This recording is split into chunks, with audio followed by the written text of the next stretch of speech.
Easy ulam, easy pulutan. 2 minutes lang tong video, Lodi, kaya huwag kang umalis. Diyan ka lang ha. Paan ng manok na inadobo sa gata, mga Lodi, o mas kilala sa tawag na Adidas. Paborito namin tong food tripin ng mga tropa ng kabataan ko, mga Lodi, kasi madali lang siya i-prepare tapos hindi ganun kamahal yung ingredients. At nung itry ko iluto to rito sa bahay, nagustuhan rin ng mga anak ko tapos ng asawa ko. Napaka-basic lang ng process, napaka-basic pa ng ingredients. Para sa aromatics, kailangan lang natin ng luya, bawang, sibuyas, syempre paminta, tapos toyo, tapos konting tubig para palambutin natin yung ating paan ng manok, mga Lodi. So unang process natin, i-adobo muna natin yung Adidas. Syempre para mapalambot natin ng husto yung ating paan ng manok. Tapos mapakulaan na rin doon sa luya para matanggal ng konti yung lansa. At pag malambot na siya, mga Lodi, tapos medyo tuyo na yung sabaw ng adobo natin, lagyan na natin yung ating gata. Sa gata, mga Lodi, advice ko damihan nyo ng konti kasi naku, masarap ang sabaw nito. Tapos syempre para malasang malasa talaga, lagyan natin ng konting madayang pampalasa. Sheesh, magic sarap baka naman.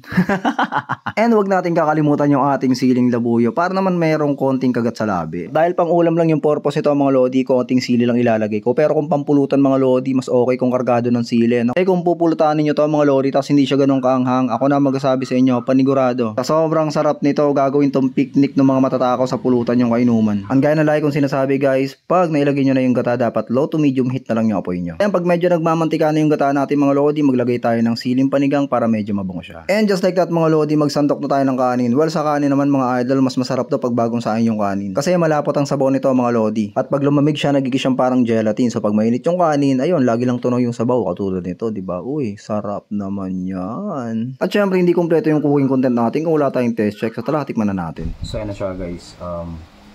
Mainit pa, mainit.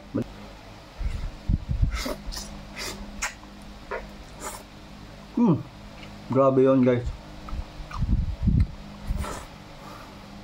Solid talaga. O ayan, 2 minutes na. Pwede ka na mag-scroll up.